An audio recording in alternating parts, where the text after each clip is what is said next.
शुभोदय सबको। मेरा सप्रेम नमस्कार। बच्चों सबका स्वागत। इस डिजिटल कक्षाओं को आप सबका स्वागत करना चाहती हूँ। मेरा नाम आर विजयलक्ष्मी। मैं हिंदी सीआरटी के रूप में केजीबीवी संत कविटी श्रीकाकुलम जिला में काम कर रही हूँ। खासकर 10वीं कक्षा सुगंध 2 के बारे में, द्वितीय भाषा हिंदी 10वीं कक्षा के बारे में हम चर्चा करेंगे। 10वीं कक्षा के अंतर्गत अब तक हम पहला पाठ बरसते बादल पाठ के बारे में चर्चा किया, जो परियोजना कार्य के तक वो पूरा कर चुकी।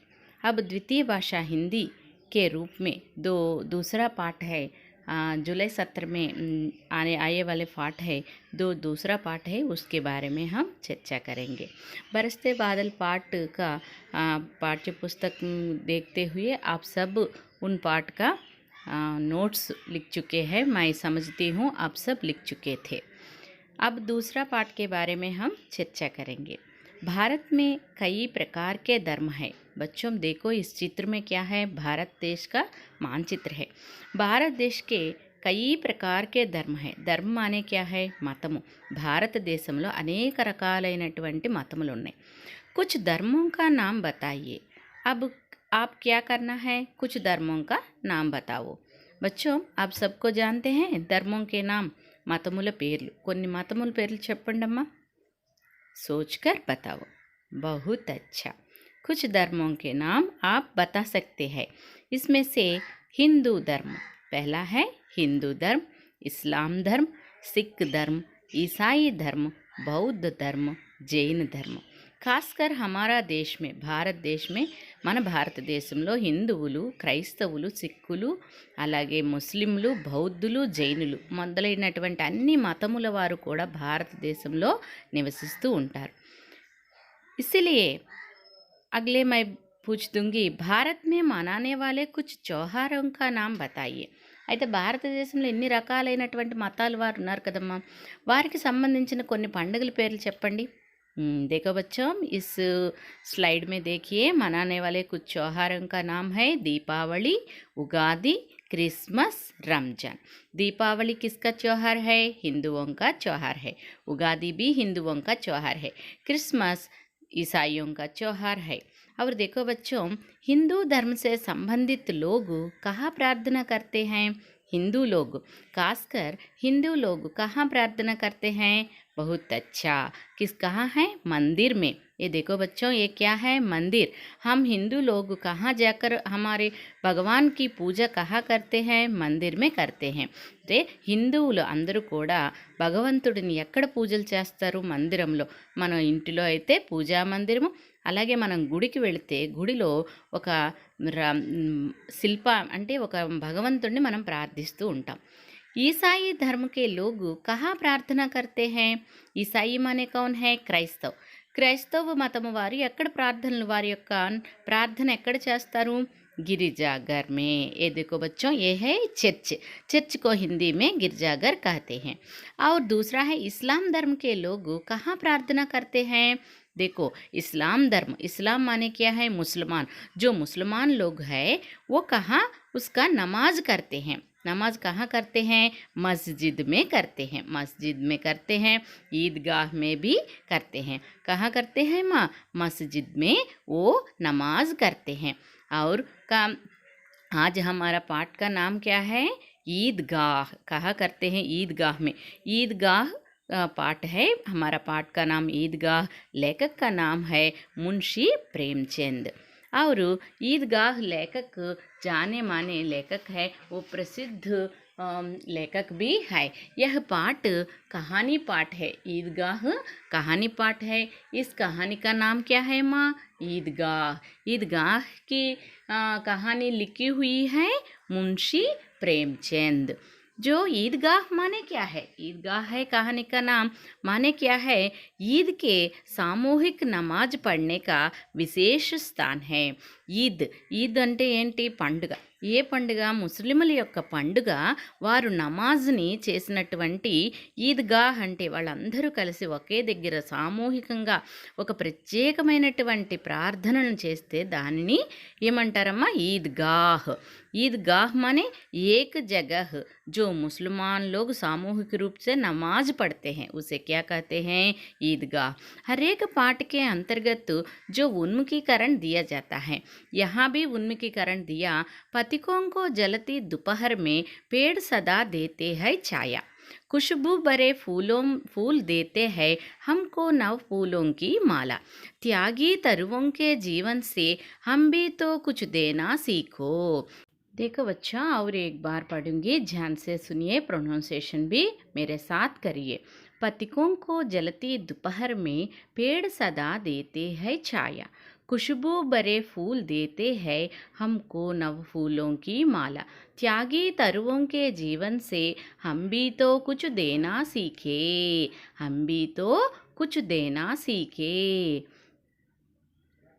देखो बच्चों, पथिकों को जलती दोपहर में, पथिक माने मुसाफिर बाटसारी, जलती माने मंडुचुन्न, दोपहर माने मध्याह्न।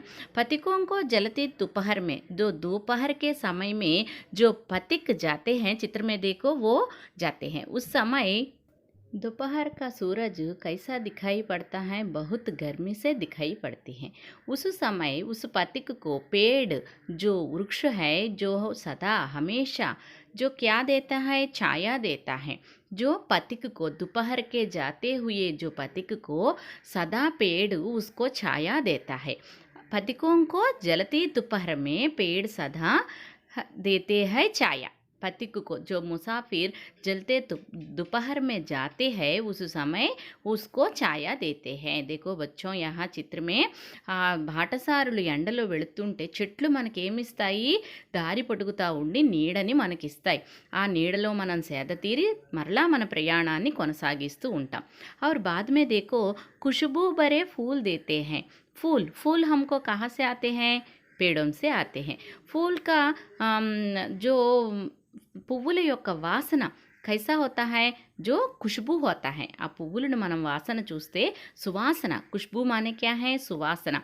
जो फूल है, फूल का है पुष्प, पुव्वुలు।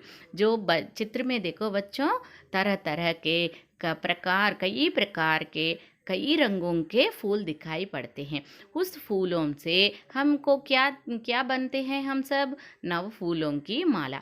అంటే చెట్లు ఇచ్చినటువంటి ఈ రకరకాలైన పువ్వులతో మనం దేనిని తయారు చేస్తాం? ఒక కొత్త పువ్వుల మాలను తయారు చేస్తాం. అది భగవంతునికి మనం పెట్టుకోవడానికి కూడా ఉపయోగిస్తాం. త్యాగి తరువొంకే జీవన్సే, త్యాగ్ కర్ణం అని ఏంటి? త్యాగం చేయడం. తరువు అనే వృక్షు, పేడు, పాదపు చెట్లు అన్నీ కూడా జీవన్, తన జీవితంలో అన్నీ త్యాగం చేస్తాయి. త్యాగ్ మానే క్యా హై? త్యాగము. జీవన్ మానే జీవితము. దేనా మానే ఇచ్చుట. त्यागी तरुओं के जीवन से हम भी कुछ देना सीखना चाहिए।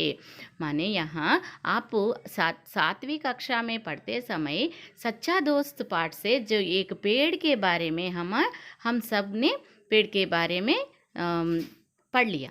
उसमें भी पेड़ हमारे लिए सबको त्याग कर दिया, हम जो त्याग कर दिया। इसी तरह पेड़ हमें जो छाया देते हैं, फूल देते हैं, फल देते हैं, जो पेड़ों से हवा आते हैं, वर्षा भी बरसता है। इसीलिए हम क्या करना है? हर एक बालक जो नए नए पेड़ों को लगाने से हमारा आसपास का वातावरण भी हरे भरे रहते हैं, पर्यावरण भी बहुत हरा भरा होता है। उसी तरह उस उन्मुखीकरण के अंतर्गत जो प्रश्न दिया गया है, बच्चों ध्यान से देखिए, मैं प्रश्न पढ़ूंगी। पहला है, पथिकों को जलती दोपहर में सुख व आराम किससे मिलता है? పథికోంకో జలతి అంటే ఆ వెళుతున్నటువంటి ఎండలో ఇటువంటి ముసాఫిర్లకు అంటే యాత్రికులకు ఆరాం, సుఖము, తర్వాత విశ్రాంతి ఎక్కడి నుండి దొరుకుతుంది? ఖుష్బూ ఫరే ఫూల్ హమే క్యా దేతే హే, సువాసననిచ్చే పువ్వులు మనకి ఏమిస్తాయి? हम भी तो कुछ देना सीखे కవి ने ऐसा क्यों कहा होगा. మనం కూడా ఏదైనా ఇవ్వాలి, మనం కూడా త్యాగం చేయాలి, మనం నేర్చుకోవాలి. చెట్ల నుండి ఏం నేర్చుకోవాలి? త్యాగాన్ని నేర్చుకోవాలి. చెట్టు తన గురించి తాను ఆలోచించకుండా, చెట్టు అవనివ్వండి, నది అవనివ్వండి, నది తన నీరు తను తాగదు కదా. తియ్యటి నీరుని ప్రజలకి, అలాగే మొక్కలకి, పంటలకి, అన్నిటికీ మన ఉపయోగాలకి ఇస్తుంది. అటువంటి ఈ ప్రకృతిలో ఉన్నటువంటి వీటన్నిటి నుండి మనం ఏం నేర్చుకోవాలి? అన్ని మంచి సుగుణాలని నేర్చుకోవాలి. చెట్టు ఎలా అయితే తనకి తాను ఉపయోగపడకుండా ఉంటుందో ఇతరులకి పరులకు ఉపయోగపడుతుంది. देखो बच्चों, पथिकों को जलती दोपहर में सुख व आराम किससे मिलता है? किससे? पेड़ों से. ये पूरा वाक्य लिखना है. पथिकों को जलती दोपहर में सुख व आराम जो पेड़ों से मिलता है. और दूसरा प्रश्न है, खुशबू भरे फूल हमें क्या देते हैं? फूल का जो क्या देते हैं? फूल हमें खुशबू देते हैं. उस फूलों से हम क्या करते हैं? जो माला बनाते हैं. और तीसरा प्रश्न देखो, हम भी तो कुछ देना सीखे, कवि ने ऐसा क्यों कहा होगा. इट्ला ఎందుకన్నారు. पथिकों को पेड़ दोपहर में छाया देते हैं. पथिकों को पेड़ दोपहर में क्या देते हैं? अम्मा छाया देते हैं. नव फूलों की माला में फूल हमें खुशबू देते हैं. वे परोपकारी है. पेड़ परोपकारी है. उसी प्रकार हम भी उन्हें देखकर, किसको देखकर? पेड़ और फूलों को देखकर त्याग भाव को अपनाकर दूसरों को कुछ देना है. इसलिए कवि ने ऐसा कहा है कि हम भी तो कुछ देना सीखो. మనే చెట్లు ఎట్లా అయితే బాటసారులకి విశ్రాంతి ఇస్తాయో, మనకి కొత్త పువ్వుల మాలల్ని ఇచ్చి ఆ మాలల నుండి సుగంధాన్ని వికసింపచేస్తాయో, అవి ఎలా అయితే పరోపకారంగా అందరికీ ఉపయోగపడతాయో, అదేవిధంగా మనం కూడా చెట్ల నుండి, పువ్వుల నుండి మనలో త్యాగభావాన్ని నేర్చుకోవాలి. అపనాకర్ ఇనుమడింప చేసుకుని ఎదుటి వారికి సహాయం చేయాలి అని ఈ విధంగా కవి ప్రశ్న ద్వారా మనకి చెప్పడం జరిగింది. जो बाद में देखो बच्चों, ईदगाह कहानी पाठ का उद्देश्य क्या है? जो पाठ का उद्देश्य, जो कहानी पाठ का उद्देश्य है, पहला उद्देश्य है लेखन, कहानी लेखन का विकास करना छात्रों में. माने आप परियोजना जो एफएस के अंतर्गत जो पुस्तक समीक्षा करते समय जो कहानी पढ़ते हैं, उस कहानी, उस तरह के कहानी को सृजन करने का विकास आप कर सकते हैं. इसलिए जो कहानी का सृजन कैसे करना, सरल शब्दों से जो कहानी कैसे लिखना, इस तरह आप इसके बारे में सोचना चाहिए. और बाद में बच्चों में, छात्रों में त्याग, सद्भाव का विवेक का विकास करना. माने जो मदर तेरेसा है वो अपने जीवन को त्याग करके सद्भावना के साथ जो अनाथों, बीमार लोगों को जो సేవా किया.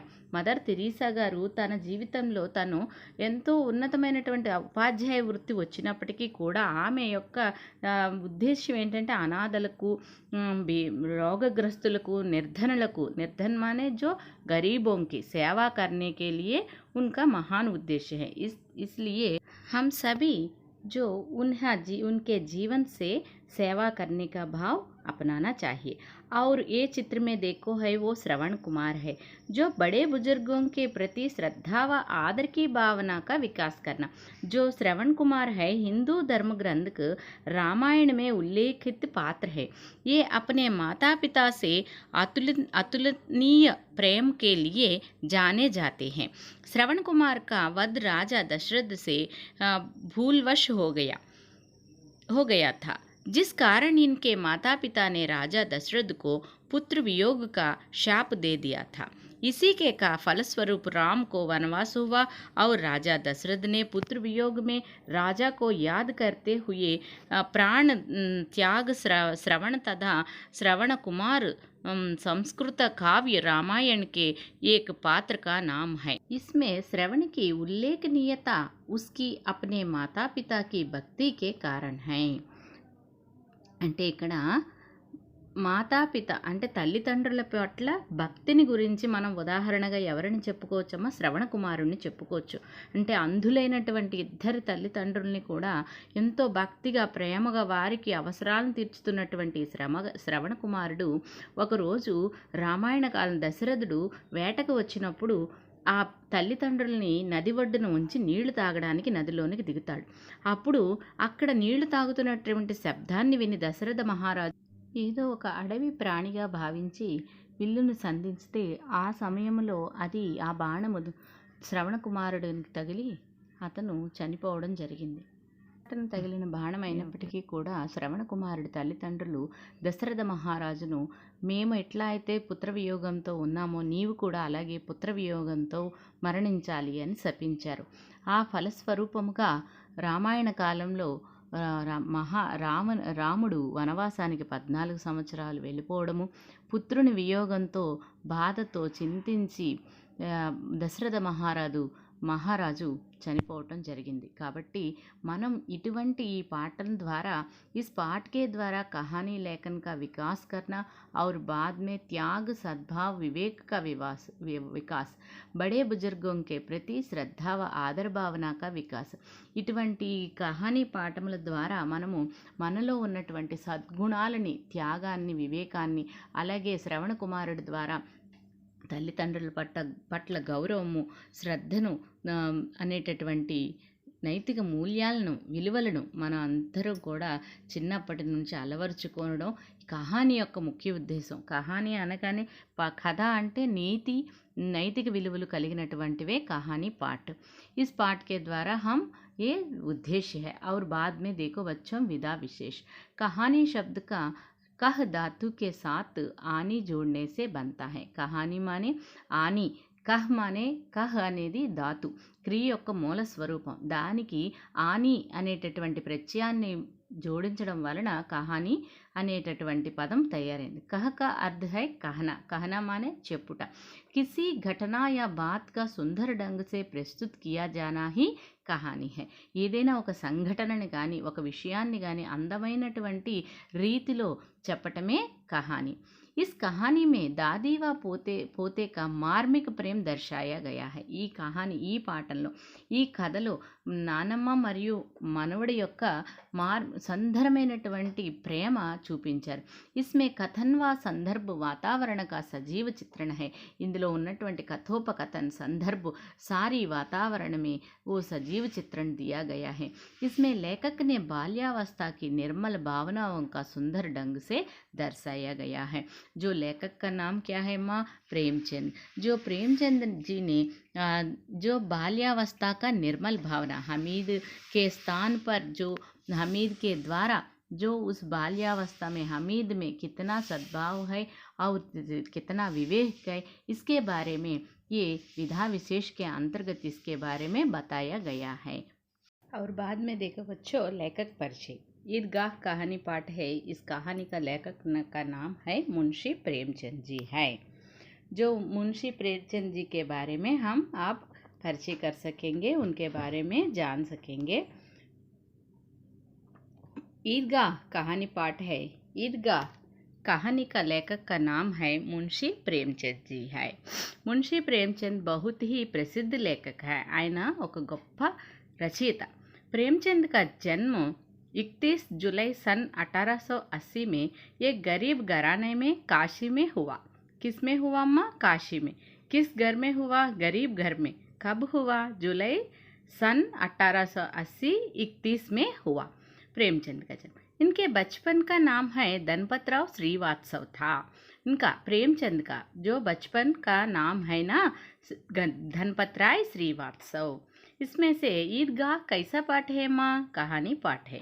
इस कहानी पाठ का लेखक का नाम कौन है माँ? मुंशी प्रेमचंद जी ने है।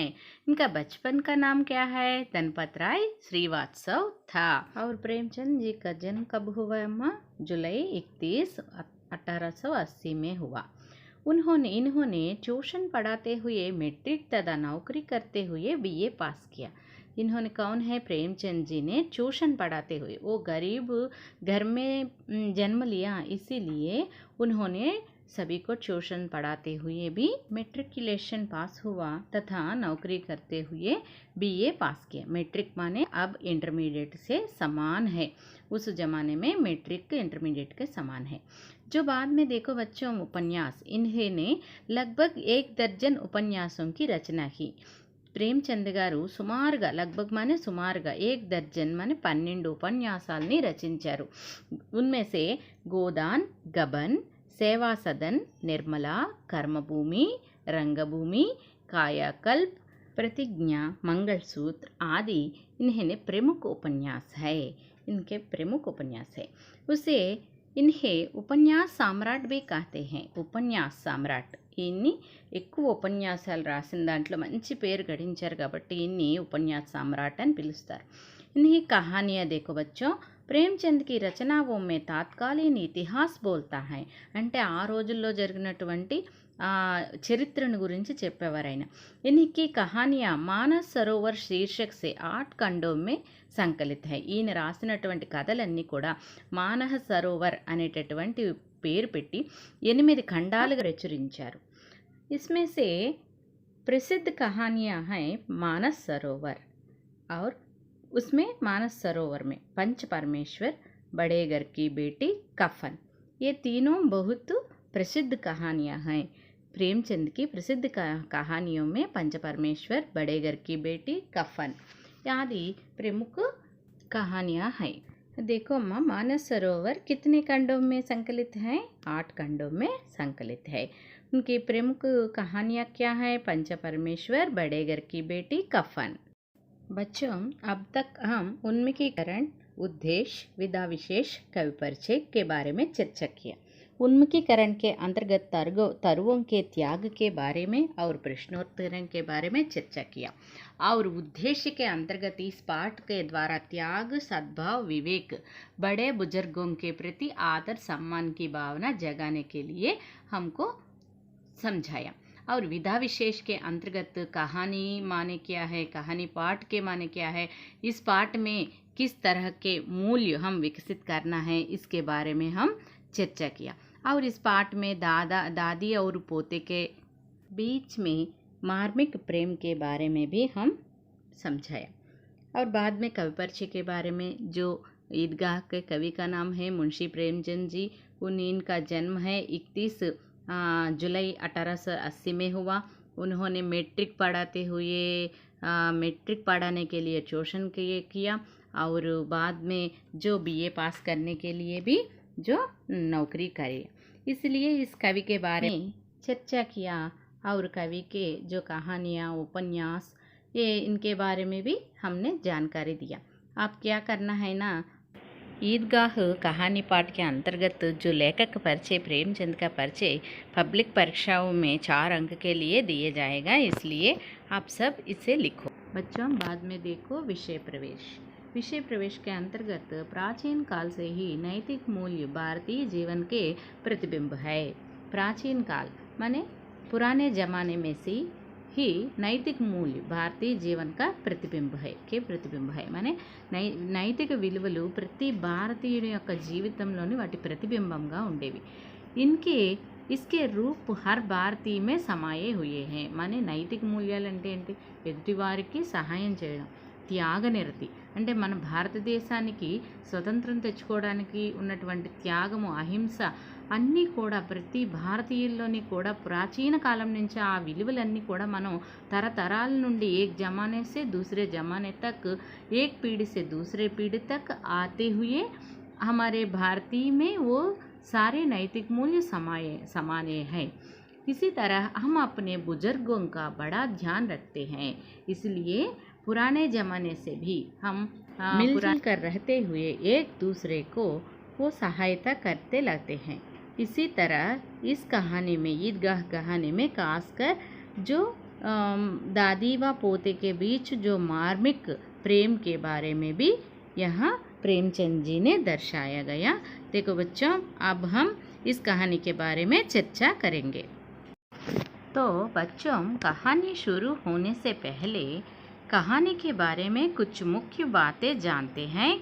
ये है इस प्रेमचंद की कहानी ईदगाह में जो पात्र है, इस पात्रों के बारे में थोड़ा सा जानकारी प्राप्त करेंगे. जो देखो बच्चों, कहानी के पात्र हैं. सबसे पहले जानेंगे कहानी का मुख्य पात्र है हामिद. उनका मुख्य पात्र है हामिद. इस कहानी का हीरो है. इस कहानी का नायक है। वो अपनी दादी अमीना के साथ रहता है। उसके माता पिता नहीं हैं। वो इस कहानी का नायक है। इसलिए है क्योंकि वो त्याग करता है अपनी इच्छाओं का। अपनी दादी के लिए एक चिमटा खरीदने के लिए अब वो 3 पैसे खुद पे खर्च ना करके अपनी दादी के लिए खर्च करता है। उसके लिए चिमटा लाता है जो हमीद है। तो बढ़ते हैं सहायक पात्र की ओर। सबसे पहले जो सहायक पात्र है अमीना दादी। अमीना दादी हमीद की दादी है। उसके बाद है मोहसिन, नूरे, सम्मी और मोहम्मद। ये चारों बालक हामिद के साथी है और ये सहायक पात्र है। इन कहानी में ये सहायक पात्र है। अब बढ़ते हैं कहानी के ओर हम। देखो बच्चों, रमज़ान के 30 रोज़ों के बाद आज ईद आई है। यहाँ पहला शब्द है क्या है माँ? रमज़ान। रमज़ान के 30 రోజుల के बाद आज ఈద్ आई है। రంజాన్ యొక్క 30 రోజుల తర్వాత ఈరోజు ఈద్ పండుగ వచ్చింది। ఈద్ त्योहार, ईद क्या है माँ? त्योहार।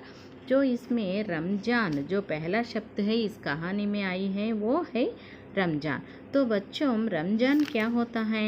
जैसे आप क्लास 1 से पढ़ते आ रहे हो महीने के नाम, जैसे name of the months January to December से लेकर ये 12 महीने के अंग्रेजी कैलेंडर के अंतर्गत ये 12 महीने हैं। इसी तरह अपने घर में कभी सुना होगे चैत्र का महीना चल रहा है, वैशाख या ज्येष्ठ आषाढ़ का महीना चल रहा है। तो ये महीने ही शाखा कैलेंडर के जो चैत्र महीने से शुरू होते हैं। चैत्र मासम నుండి फाल्गुन मासम वరకు ఉండేది शाखा कैलेंडर है। उसके बाद आता है हिजरी कैलेंडर। हिजरी कैलेंडर का पहला महीना वो है मुहर्रम। उसके बाद है सफ़र, रबी उल अव्वाल, रबी उस्सानी, जमादी उल अव्वाल, जमादी उस्सानी, रज्जब, शाबान, रमज़ान, शव्वाल, जिलकदा, जिलहज्जा। ये सारी हम 9वीं कक्षा के अंतर्गत रमज़ान पाठ में इन मुसलमान महीनों के बारे में आपको बताया। इसलिए 9वें महीने के नाम है रमज़ान। ये नाम है, ये सभी हिजरी कैलेंडर के महीने हैं। तो बच्चों अब आपको मालूम हो गया हो कि रमज़ान जो है वो हिजरी कैलेंडर का एक महीना है। तो रमज़ान के पूरे 30 रोज़ों के बाद आज माने 30 रोज़ों के बाद ईद त्योहार आई है। ईद मुसलमानों का त्योहार है। उस त्योहार रमज़ान तीसरे दिन आता। कितना मनोहर, कितना सुहावना प्रभात। वृक्षों पर कुछ अजीब हरियाली है, खेतों में कुछ अजीब रौनक है, आसमान पर कुछ अजीब लालिमा है। देखो बच्चों, उस दिन, उस रमज़ान के दिन, उस ईद के दिन कैसा है उसका प्रकृति का वर्णन यहाँ लेखक ने किया है। जो कितना मनोहर होता है और कितना सद्भावना है प्रभात पर। वह वृक्षों पर कुछ अजीब हरियाली है, खेतों में कुछ అజీబ్ రౌనక్ है। అయితే వృక్షాల నుండి పచ్చదనము, అదేవిధంగా పంట పొలాల నుండి ఒక విచిత్రమైనటువంటి సౌండ్స్, అలాగే ఆస్మాన్ పర్ కుచ్ అజీబ్ లాలిమ, ఆకాశం అంతా కూడా ఎర్రటి వర్ణముతో నిండిపోయింది। आज का सूर्य देखो कितना प्यारा, कितना शीतल है। सूर्य कैसा दिखाई पड़ता है? बहुत प्यारा दिखाई पड़ता है। शीतल, शीतल माने क्या है? చల్లగా కనిపిస్తూ ఉన్నాడు అన్నమాట సూర్యుడు। मानो सूर्युడు शीतल दिखाई पड़ते हैं। शीतल माने क्या है माँ? कोल्ड। और मानो संसार को ईद की बधाई दे रहा है। यहाँ देखिए 2 दुनिया है। संसार का पर्याय शब्द क्या है? दुनिया है, संसार है, जग है, विश्व है।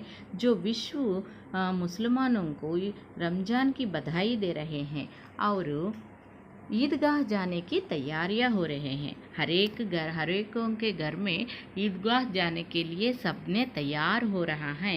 सामूहिक रूप से वहाँ नमाज करने के लिए सब लोग ईदगाह जाने के लिए बहुत खुशी से तैयार हो रहा है। चित्र में देखो बच्चों, बच्चे कैसे हैं? बहुत खुशी से है। देखो बच्चों, लड़के सबसे ज़्यादा प्रसन्न हैं।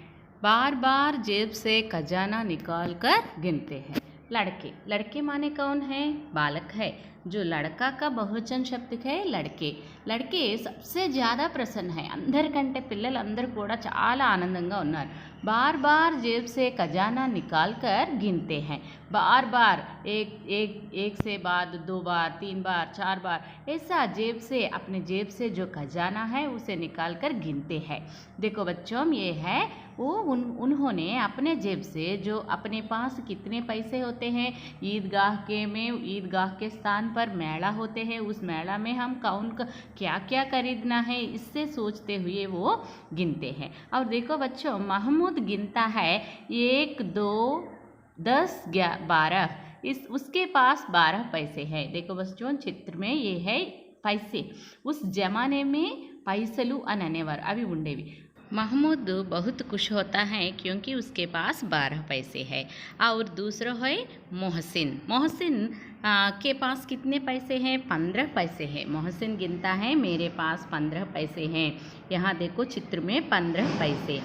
माने वो सोचता है इनमें मेरे पास वो पैसे होते हैं, उनसे अनगिनत चीज़ें मैंने खरीदेंगे।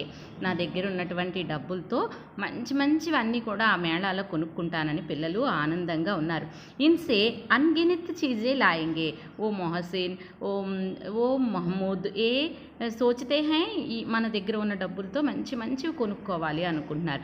ఏ క్యా హై? కిలోనే, బొమ్మలు, మిఠాయిలు, బిగుల్, విజిల్, गेंद, बंती और ये क्या क्या है? उसके मेले में और क्या क्या होते हैं? वो सारे चीज़ों को खरीदने की इच्छा से वो बहुत खुश से। देखो बच्चों, ये है खिलौने। वे सोचते हैं, वे अंदाज़ा करते हैं, कल्पना करते हैं। क्या कल्पना करते हैं? हमारे पास जो पैसे होते हैं उन पैसों से ये खरीदना हूँ, ऐसा सोचते हुए वो कल्पना करते हैं। जो बिगुल खरीदते हैं, मिठाइयाँ खरीदते हैं, गेंद खरीदते हैं, क्योंकि वो 4-5 साल के लड़के थे, బాల్యావస్థ में हैं। हम చిన్న పిల్లలు చాలా కావాలి అనేటటువంటి ఊహలలో ఉంటారు కాబట్టి తమ దగ్గర ఉన్న డబ్బులతో ఇవన్నీ కొనుక్కోవాలని చాలా ఆనందంగా ఉన్నారు। देखो बच्चों, फिर हमीद भी बहुत खुश थे। हमीद उनके पास जो मित्र हैं उनके पास बहुत सारे पैसे हैं, इसलिए वो अनगिनत चीज़ें खरीदने के लिए, मेला में आनंद लेने के लिए वो सोचता है। और सबसे ज़्यादा प्रसन्न है हमीद भी उन लड़कों से ज़्यादा प्रसन्न दिखाई पड़ती हैं। అంటే పిల్లల దగ్గర డబ్బులు ఎక్కువ ఉన్నాయి కాబట్టి వాళ్ళు మేము అవి కొనుక్కుంటాం ఇవి కొనుక్కుంటాం అని ఆనందంతో ఉన్నారు। किंतु हामिद के पास कम पैसे हैं और हामिद अपनी दादी अम्मा के साथ रहते हैं। पहले मैंने बताया उसकी माता पिता भी नहीं है, उसके पास कम पैसे हैं। तो क्योंकि हामिद बहुत प्रसन्न है, क्योंकि वो आशा से रहते हैं, माता पिता आते हैं, इस तरह की आशा से हामिद बहुत प्रसन्न से दिखाई पड़ती है। और देखो बच्चों, हामिद बोली सूरत लड़का है। दिखाने के लिए वो बोली सूरत, बहुत सूरत माने सुंदर, అందమైనటువంటి అమాయకమైనటువంటి పిల్లవాడు। 4-5 साल का दुबला पतला लड़का है। उसका उम्र कितना होते हैं? 4-5 साल होते हैं। कैसा दिखाई पड़ता है? जो दुबला पतला दिखाई पड़ने वाला लड़का है। और उसके पिता गत वर्ष हैजा की बेंट हो गया। उसके पिता ने क्या हो गया माँ? गत वर्ष, पिछले वर्ष में उनके पिता हैजा की वो महामारी के कारण वो मर गया। बेंट हो जाना माने क्या है? मर जाना। उसके पिता कब मर गया? गत वर्ष। किस बीमारी से मर गया? हैजे की बीमारी से वो बेंट हो गया। बच्चों, यहाँ बेंट हो जाना माने क्या है? बेंटना माने मिलना, खाली। यहाँ उस अर्थ में यहाँ नहीं बताया। विशेष अर्थ में जो मुहावरे हैं, भाषा में प्रयुक्त व्याकरण वाक्यांश जो अपने साधारण अर्थ को छोड़कर किसी विशेष अर्थ को व्यक्त करते हुए भाषा को सुंदर और प्रभावशाली ढंग बनाने में सहायक है, उन्हें मुहावरे कहते हैं। माने यहाँ बेंट हो जाना माने क्या है? मुलाकात होना। उस साधारण अर्थ है, उस साधारण अर्थ को छोड़कर विशेष अर्थ क्या है? यहाँ बेंट हो जाना माने मर जाना व्यक्त करते हुए भाषा को सुंदर और प्रभावशाली बनने में सहायक है, उन्हें क्या कहते हैं माँ? मुहावर कहते हैं। जो वाक्यांश में जो साधारण अर्थ को छोड़कर जो विशेष अर्थ प्रकट होता है, व्यक्त होता है, उसको भाषा को सुंदर और प्रभावशाली बनने में जिन शब्दों का सहायता होता है उनको मुहावरा कहते हैं। यहाँ मुहावरा क्या है माँ? बेंट हो जाना माने मर जाना। उनके पिता, हामिद के पिता हर वर्ष हैजे के कारण बेंट हो गया। बेंट हो जाना माने हर गत वर्ष हैजे के कारण मर गया। और माँ ने ना जाने क्यों पीली पड़ती गई और एक दिन वह भी परलोक सितार गई। किसी को पता ना चला कि आखिर अचानक यह क्या हुआ। माने यहाँ कुछ दिनों के बाद माँ भी जो बीमार हो गया और एक दिन वह भी मर गया। परलोक सिधारना माने क्या है? यहाँ परलोक सिधारना అంటే పరలోకం వెళ్ళింది माने यहाँ साधारण अर्थ है एक लोग से दूसरे लोग गया, और विशेष अर्थ क्या है? मर गया। वो अपने प्राण को छोड़कर परलोक सिधार गया, इसलिए उसकी माँ ने भी परलोक सिधार गई। अचानक ऐसा क्या कैसा हुआ ये सभी को मालूम नहीं है। एक और पिता मर गया और दूसरे के बाद माता भी मर गई। और तीसरा अनुच्छेद देखो बच्चों, अब हामिद अपनी दादी अमीना की गोदी में सोता है। दादी अम्मा हामिद से कहती है कि उसके अब्बा जान रुपये कमाने गए हैं। अम्मी जान अल्लाह मियाँ के घर से उसके लिए बहुत सी अच्छी चीज़ें लाने गई है। आशा तो बड़ी चीज़ है ना। देखो बच्चों, दादी अम्मा हामिद से क्या कहती हैं? कहाँ सोते हैं? हामिद ने दादी अम्मा की गोदी में सोता है। सोते हुए वो पूछता है दादी अम्मा से, मेरे अब्बा जान कहाँ हैं? अम्मी जान कहाँ हैं? दादी अम्मा हमारे पास क्यों नहीं है? इस तरह के प्रश्न पूछते हैं। उस समय उस अम्मी जान वो हामिद से कहते हैं कि जो हमीना ने कहते हैं कि अब्बा जान रुपये कमाने गए हैं। बच्चा हामिद, तुम बहुत खूबसूरत अच्छा लड़का है। अपने अब्बा जान रुपये कमाने आते हैं और अम्मी जान अल्लाह मियाँ के घर पहुँचे, उससे आपको बहुत चीज़ें लाने गई है। नी కోసం అమ్మ అల్లా దగ్గరికి వెళ్ళి ఎక్కువ వస్తువులు తేడానికి వెళ్ళింది నాన్నగారు డబ్బులు సంపాదించడానికి వెళ్ళారు అని అమీనా పిల్లవాడికి చెప్పింది. ఉసే ఆశాతో బడీ చీజ్ హై. ఆశ అనేది చాలా గొప్ప వస్తువు. దేనినైనా మనం ఆశ పడితే దానిని సాధించుకోవడానికి మనం ప్రయత్నం చేస్తాం. కాబట్టి ఇక్కడ హమీద్ కూడా నాన్నగారు డబ్బులు తీసుకొస్తారు, అమ్మ కొనుక్కునే బోల్డ్ ఆడుకునే వస్తువులు తెస్తుంది అనేటటువంటి ఆశతో ఆ పిల్లవాడు చాలా హ్యాపీగా ఉత్సాహంగా కనపడుతూ ఉన్నాడనమాట. बच्चों, अब्बा जान कहाँ गए? खूब पैसे लाने की गए। और अम्मी जान कहाँ गए? अल्लाह मियाँ के घर गए। क्या लाएंगे अम्मी जान? अच्छी चीज़ें लाने हैं। ये सारे बात कौन बताते हैं? हामिद को अपनी दादी अम्मा बताते हैं। ये अनुच्छेदों को भी पठित गद्यांश के रूप में दिए जाएगा। आप ध्यान से पढ़ना चाहिए। एक एक अंक प्रश्न को तैयार करना भी चाहिए। हामिद के पाँव में जूते नहीं हैं। हामिद के पाँव में क्या नहीं है माँ? जूते नहीं हैं। ये देखो बच्चों, ये पाँव है, ये जूते है। इस तरह के जूते हामिद के पाँव में नहीं हैं। जो निर्धन लड़का है, इसलिए वो अमीना भी बहुत निर्धन है, इसलिए उस लड़का को जूते भी नहीं दिया। इसलिए हामिद जाते समय जो जूते नहीं है, कहाँ कैसा जाते हैं? और उसके सिर पर पुरानी टोपी है। हामिद कैसा दिखाई पड़ता है बच्चा? जो गंदे होकर कपड़ा पहनते हैं, वो पाँव में जो जूते नहीं हैं और सिर पर जो पुरानी टोपी है। जो ये है हामिद, जो फिर भी वह प्रसन्न है, क्योंकि जो जिसका टोपी का गोटा कैसा पड़ा, काला पड़ गया, फिर भी वह बहुत प्रसन्न दिखाई पड़ता है। हामिद की प्रसन्नता का कारण क्या है? अब्बा जान रुपये लाते हैं, अम्मी जान खिलौने लाती हैं। ये भी हम खेलेंगे, आशा से रहेंगे। फिर भी अब मेला चलने के लिए अमीना को पूछने के लिए तैयार रही हैं हामिद। और बच्चों, चौथा अनुच्छेद देखो, अमीना अबागिन अमीना अपनी कोठरी में बैठी रो रही है। आज ईद का दिन है और उसके घर में दाना तक नहीं है, लेकिन हामिद उसके अंदर प्रकाश है, बाहर आशा की किरण है। हामिद भीतर जाकर दादी से कहती है, तुम डरना नहीं अम्मा, मैं सबसे पहले आऊँगा, बिल्कुल ना डरना। जो अबागिन अमीना कैसी है? अबागिन है। उस अबागिन अमीना कहाँ रो रही है? कोठरी में बैठी रो रही है। अबागिन अमीना, देखो बच्चों चित्र में जो अमीना है, अमीना क्या कर रही है? रो रही है। क्यों रो रही है? जो हामिद आज ईद का दिन है और उसके घर में दाना तक रहे नहीं है। उसके रोने का कारण क्या है? आज किसका दिन है? ईद का दिन है। ईद के दिन में उसके घर में, अमीना के घर में जो खाने के लिए दाना भी नहीं है, इसलिए अमीना घर में बैठकर कोठरी में बैठकर रो रही है। लेकिन हामिद उसके अंदर प्रकाश है, बाहर आशा की किरण है। हामिद छोटा लड़का है। इस लड़के को हमारे घर में खाने के लिए दाना है नहीं है वो नहीं जानेंगे, इसलिए वो कैसा दिखाई पड़ता है? देखो बच्चों चित्र में बहुत प्रकाश माने जो बहुत खुशी से दिखाई पड़ती है। बाहर आशा है, ఆశా की కిరణ్ है, जो కిరణ్ जैसे ఆశ అనేటటువంటి కిరణం ఆశలు అనే దాంట్లో ఉంటున్నాడు। हमीद भीतर जाकर दादी से कहता है, तुम डरना नहीं अम्मा, मैं सबसे पहले आऊँगा, बिल्कुल ना डरना। हमीद भीतर माने क्या है? अंदर।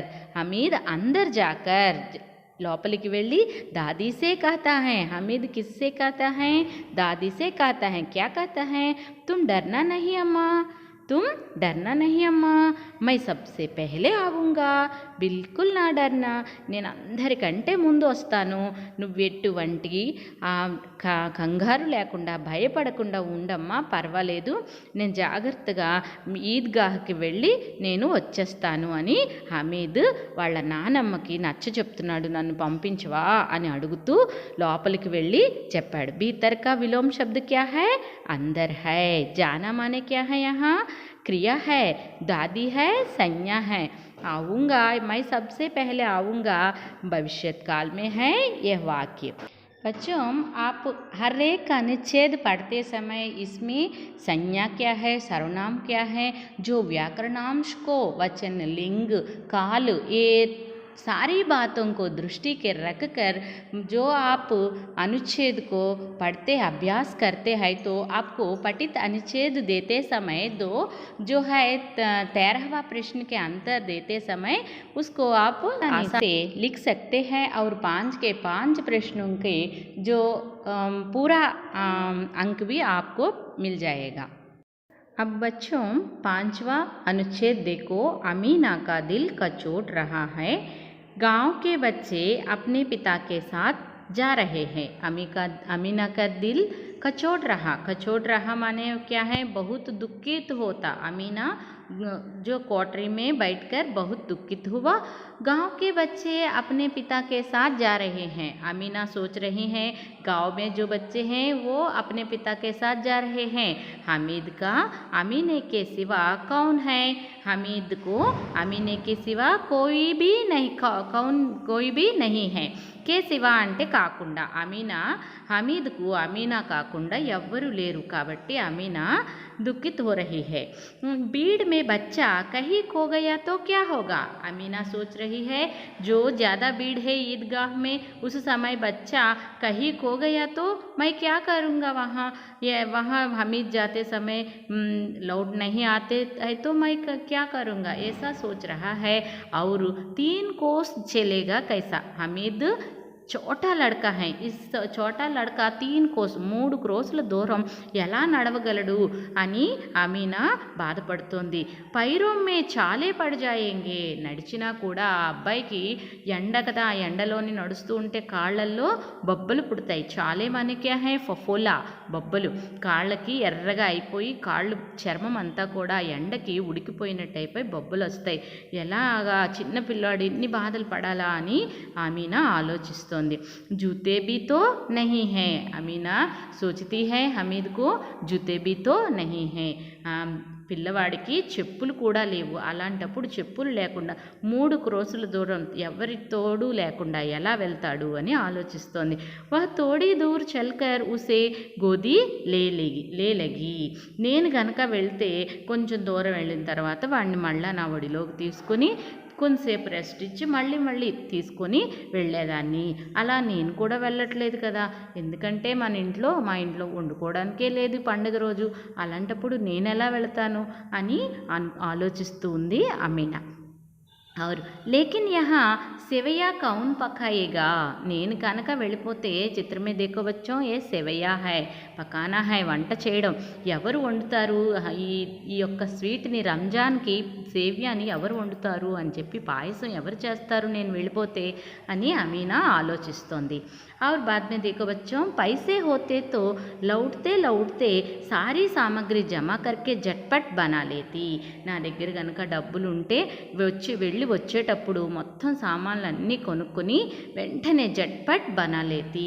జట్పట్ మానే క్యా హై, బనానా మానే యహా క్రియా హై, వెంటనే చేసేస్తాను అంటే యహ్ జట్పట్ క్రియా విశేషణ హై. యహా తో చీజే జమా కర్తే కర్తే గంటోం లగేంగే. మానే నేను ఇక్కడ ఇవన్నీ తయారు చేయాలంటే అన్నీ సమకూర్చుకోవాలి, అందరినీ అడగాలి, అవన్నీ తెచ్చేసరికి చాలా సమయం నాకు పడుతుంది అని చెప్పి అమీనా ఆలోచిస్తూ ఉన్నదన్నమాట.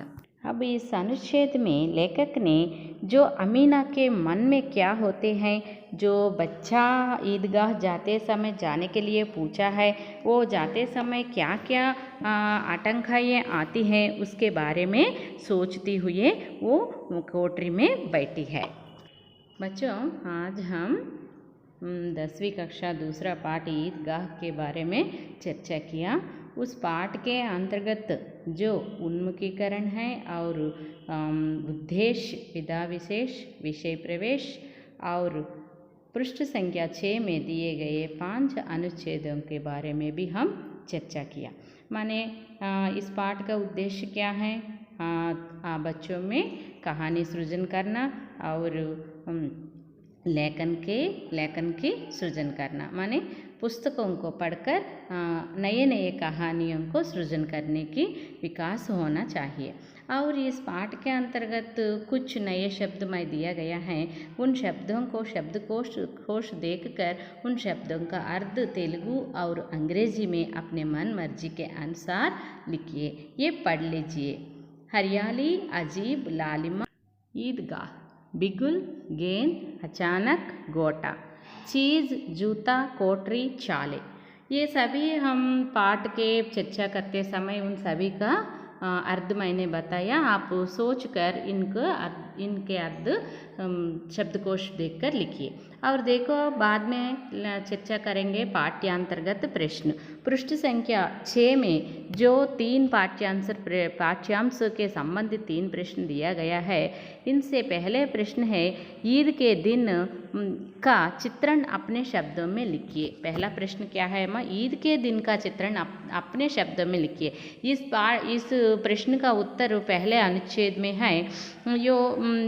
और ये इस प्रश्न को इस तरह भी पूछना जाएगा. ईदगाह पाठ में प्रकृति का चित्रण कैसे किया गया है. ईदगाह పాటలో ప్రకృతి యొక్క వర్ణన ఎలా చేశారు. రంజాన్ के पूरे 30 రోజుల के बाद आज ईद आई है. రంజాన్ తర్వాత 30 రోజుల తర్వాత ఈద్ అనే పండుగ వచ్చింది. आज का सवेरा मनोहर और सुहावरा है. मनोहर है और सुहारा है. प्रभात. వృక్షం పర్ అజీబ్ హరియాలి హై. వృక్షం పర్ అజీబ్ విచిత్రమైనటువంటి ఒక రకమైనటువంటి హరియాలి పచ్చదనం అంతా కూడా నిండి ఉంది. కేతో మే కుచ్ అజీబ్ రౌనక్ హై అంటే గాలి యొక్క సౌండ్, ఆ గాలి యొక్క ఆ పంట పొలాలు ఎగురుతూ ఉంటే గాలి యొక్క సౌండ్ అజీబ్ దిఖాయి పడతీ హై. ఆసమాన్ పర్ లాలిమా హై. ఆకాశం అంతా కూడా ఎర్రదనంతో నిండిపోయి ఉంది. సూరజ్ బహుత్ ప్యారా హై ఔర్ శీతల్ హై. తదా సబ్కో ఈద్ కి శుభకామనాయే దే रहे हैं సూర్యుడు చాలా అందంగా ఉండి అందరికీ కూడా ఈద్ శుభాకాంక్షలు తెలుపుచూ ఉన్నారు. और दूसरा प्रश्न देखो बच्चों, हमीद गरीब है फिर भी वह ईद के दिन अन्य लड़कों से अधिक प्रसन्न है क्यों? हमीद పేదవాడు కానీ అందరి పిల్లలతో పాటు వాళ్ళకంటే చాలా ఆనందంగా ఉన్నాడు ఎందుకు? हामिद बोली सूरत 4-5 साल का दुबला पतला लड़का है और ये दूसरे अनुच्छेद में है. इस प्रश्न का उत्तर आप ध्यान से दूसरे अनुच्छेद पढ़कर लिखने को चेष्टा कीजिए. और हमीद చాలా అమాయకమైనటువంటి 4-5 సంవత్సరాల పిల్లవాడు.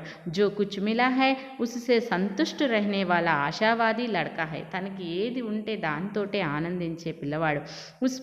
उसके माँ बाप मर गए हैं. తల్లిదండ్రులిద్దరూ చనిపోయారు. उसकी दादी अमीना ही उसका पालन पोषण कर रही है. ఆమె యొక్క నానమ్మ ఇతన్ని పెంచుతోంది. दादी ने उससे कहा कि उसके अब्बा जान रुपये कमाने गए हैं और अम्मी जान अल्लाह मियाँ के घर से उसके लिए अच्छी चीज़ें लाने की गया है. వాళ్ళిద్దరూ మంచి వస్తువులు డబ్బు తేడానికి వెళ్ళారని చెప్పింది. ఆశాతో బड़ी चीज़ है. इसी आशा में डूबे हमीद ईद के दिन अन्य लड़कों से अधिक प्रसन्न है. ఈ ఆశతోటే హమీద్ ఇతర పిల్లవాడి కన్నా చాలా ఆనందంగా ఉన్నాడు. हमीद की खुशी का कारण क्या है? हमीद 4-5 साल का भोला बाला लड़का है.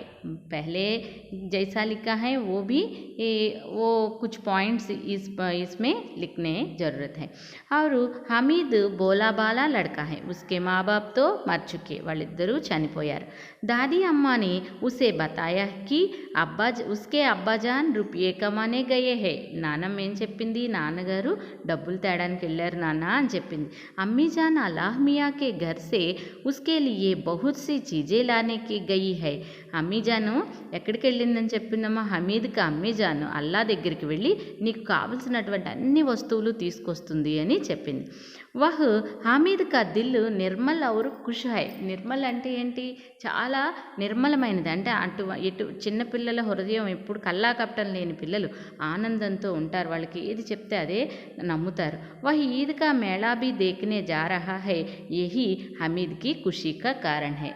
ఈద్కి మేళాకి వెళ్ళడానికి నానమ్మను ఒప్పించాడు. అదే తన యొక్క ఆనందానికి కారణం. बच्चों ईदगाह पाठ संबंधित एक पठित पद्यांश को मैंने बताऊंगी. देखो बच्चों, निम्नलिखित गद्यांश पढ़कर प्रश्नों के उत्तर एक वाक्य में लिखिए. अब हमीद अपनी दादी अमीना की गोदी में सोता है. दादी अम्मा हमीद से कहती है कि उसके अब्बाजान रुपये कमाने गए हैं. अम्मी जान अल्लाह मियाँ के घर से उसके लिए बहुत सी चीज़ें लाने गई हैं. आशा तो बड़ी चीज़ है. हमीद के पाँव में जूते नहीं हैं. सिर पर एक पुरानी टोपी है जिसका गोटा काला पड़ गया, फिर भी वह प्रसन्न है. इसके तेलुगु में आपको सभी मालूम है ना. హమీద్ అప్ని దాది అమ్మ ఒక ఒడిలో పడుకున్నాడు. వాళ్ళ యొక్క అమ్మ తండ్రి డబ్బులు సంపాదించడానికి అమ్మీజాన్ అల్లా దగ్గరికి వెళ్ళి తనకి వస్తువులు తేడానికి వెళ్ళింది. అదే ఆశ అనేది ఒక గొప్ప వస్తువు అని ఇక్కడ చెప్పబడింది. హమీద్ కే పావ్ మే జూతే నహీ హై. చెప్పులు లేవు. సిర్ పర్ ఎక్ పురానీ టోపీ. అది కూడా చాలా నల్లగా ఉంది. అయినా అబ్బాయి ఆనందంగా ఉన్నాడు. ప్రశ్న దేఖో బచ్చో, హమీద్ కహా సోతా హై. दूसरा है हमीद के अब्बाजान कहाँ गए हैं. हमीद నాన్నగారు ఎక్కడికి వెళ్ళారు. तीसरा प्रश्न है हमीद क्यों प्रसन्न है. ఎందుకు ఆనందంగా ఉన్నాడు హమీద్. चौथा प्रश्न है चीज़ का पर्याय शब्द लिखिए. चीज़ का पर्याय शब्द लिखिए. और प्रस्तुत गद्यांश की रचना किसने की. माने इस पाठ की लेखक का नाम कौन है, इसके बारे में यहाँ मैंने 5 प्रश्न दिया गया है. आप सभी ने उन प्रश्नों का उत्तर सोचकर अपने अभ्यास पुस्तिकाओं में, गृहकार्य पुस्तिकाओं में भी लिख लीजिए. देखो बच्चों, पर्यायवाची शब्द. वृक्ष का पर्याय शब्द है पेड़, पादप, तरु. आसमान का पर्याय शब्द है आकाश, गगन, अंबर. सूर्य माने सूरज, रवि, भास्कर. संसार माने जग, विश्व, दुनिया. गृह, मकान. और देखो बच्चों, ये पर्यायवाची शब्द आप अपने गृहकार्य पुस्तिकाओं में लिख लीजिए. और आज हम क्या पाठ के बारे में कुछ पाठ के बारे में चर्चा किया। ईदगाह पाठ के बारे में आप सब लोग क्या करना है, उनके गृह कार्य के रूप में मैंने क्या जो दिया गया है ये गृह कार्य, ईदगाह कहानी के लेखक श्री प्रेमचंद जी के बारे में अपने विचार लिखिए। जो माने हम पहला प्रेमचंद के बारे में चर्चा किया उन कवि के बारे में लिखो और मुहावरे लिखिए। पठित गद्यांश के बारे में चर्चा किया, वो भी सारे अंश आप अपने गृह कार्य पुस्तकों में लिखो, ध्यान से पढ़कर लिखिए। और जो